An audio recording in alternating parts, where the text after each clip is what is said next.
ಶಂಕುಸ್ಥಾಪನೆ ವೇಳೆ ಉಸ್ತುವಾರಿ ಸಚಿವರಿಗೆ ಕೈ ಕುಲುಕಿಸಲು ಹಿಂದಾದ ಶಾಸಕರು. ಈ ಕುರಿತಂತೆ ಬಿಗ್ ಬ್ರೇಕಿಂಗ್ ನ್ಯೂಸ್ ಬರ್ತಿದೆ.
ಶಿವಮೊಗ್ಗದ ಅಲ್ಲಮಪ್ರಭು ಉದ್ಯಾನವನದ ಅಭಿವೃದ್ಧಿ ಕಾಮಗಾರಿಗೆ ಇಂದು ಸಚಿವ ಮಧು ಬಂಗಾರಪ್ಪ ಶಂಕುಸ್ಥಾಪನೆಯನ್ನ ನೆರವೇರಿಸಿದರು. ಗುದ್ದಲಿ ಪೂಜೆ ಮಾಡುವ ಮೂಲಕ ಅಲ್ಲಮಪ್ರಭು ಉದ್ಯಾನವನದ ಸರ್ವಾಂಗೀಣ ಅಭಿವೃದ್ಧಿ ಕಾಮಗಾರಿಗೆ ಚಾಲನೆಯನ್ನ ನೀಡಿದ್ರು. 5 ಕೋಟಿ ವೆಚ್ಚದ ಕಾಮಗಾರಿ ಇದಾಗಿದೆ.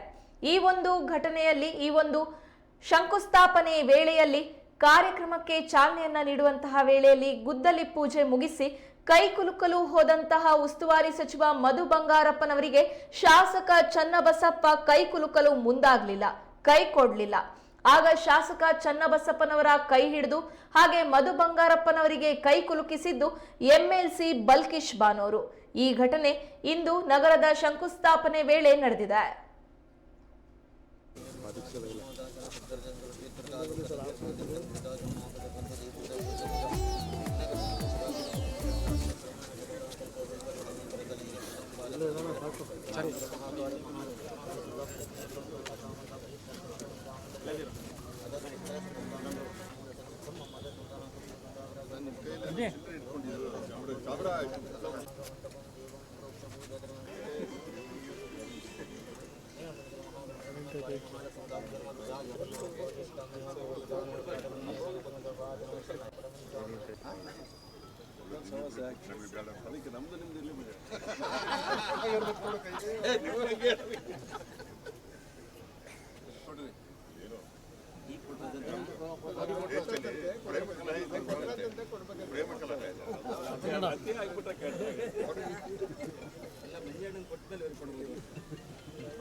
ಇಂದು ಶಿವಮೊಗ್ಗದ ಅಲ್ಲಮಪ್ರಭು ಉದ್ಯಾನವನದ ಅಭಿವೃದ್ಧಿ ಕಾಮಗಾರಿಗೆ ಸಚಿವ ಮಧು ಬಂಗಾರಪ್ಪ ಅವರು ಶಂಕುಸ್ಥಾಪನೆಯನ್ನ ನೆರವೇರಿಸಿದ್ದಾರೆ.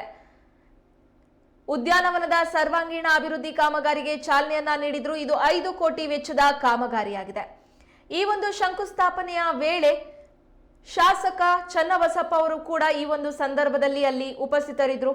ಆ ಸಂದರ್ಭದಲ್ಲಿ ಉಸ್ತುವಾರಿ ಸಚಿವರಾದಂತಹ ಮಧು ಬಂಗಾರಪ್ಪನವರು ಶಾಸಕ ಚನ್ನಬಸಪ್ಪನಿಗೆ ಕೈ ಕುಲುಕಲು ಮುಂದಾದಾಗ ಶಾಸಕ ಚನ್ನಬಸಪ್ಪ ಅವರು ಹಿಂದೆ ಮುಂದೆ ನೋಡ್ತಾರೆ. ಆದ್ರೆ ಅಲ್ಲೇ ಇದ್ದಂತಹ ಎಂಎಲ್ಸಿ ಬಲ್ಕಿಶ್ ಬಾನು ಅವರು ಚನ್ನಬಸಪ್ಪನವರ ಕೈಯನ್ನ ಮುಂದೆ ತರಿಸಿ ಮಧು ಬಂಗಾರಪ್ಪನವರಿಗೆ ಕೈ ಕುಲುಕುವಂತೆ ಮಾಡ್ತಾರೆ.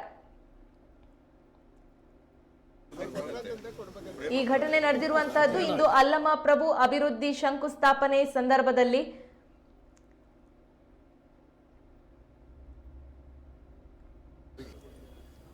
ಆಯನೂರು ಮಂಜುನಾಥ್ ಅವರನ್ನ ನೋಡಿದಾಗ ಚನ್ನಬಸಪ್ಪ ಅವರು ತಾವಾಗಿಯೇ ಕೈ ಮುಗ್ದು ಅವರಿಗೆ ಕೈ ಕುಲುಕುತ್ತಾರೆ. ಆದ್ರೆ ಅದನ್ನ ಕಂಡಂತಹ ಮಧು ಬಂಗಾರಪ್ಪ ಅವರು ಚನ್ನಬಸಪ್ಪ ಅವರಿಗೆ ವಿಶ್ ಮಾಡೋದಕ್ಕೆ ಕೈ ಕುಲುಕಿಸೋದಕ್ಕೆ ಮುಂದಾದಾಗ ಶಾಸಕ ಚನ್ನಬಸಪ್ಪ ಅವರು ಹಿಂದೆ ಮುಂದೆ ನೋಡ್ತಾರೆ, ಕೈ ಕುಲುಕಿಸೋದಕ್ಕೆ ಮುಂದಾಗೋದಿಲ್ಲ. ಅಲ್ಲೇ ಇದ್ದಂತಹ ಎಂಎಲ್ಸಿ ಬಲ್ಕಿಶ್ ಬಾನು ಅವರು ಚನ್ನಬಸಪ್ಪನವರ ಕೈಯನ್ನ ಹಿಡಿದೆಳೆದು ಮಧು ಬಂಗಾರಪ್ಪನವರಿಗೆ ನೀಡಿ ಕೈ ಕುಲುಕುವಂತೆ ಮಾಡ್ತಾರೆ. ಈ ಘಟನೆ ನಡೆದಿರುವಂತಹದ್ದು ಇಂದು ಶಂಕುಸ್ಥಾಪನೆ ವೇಳೆ.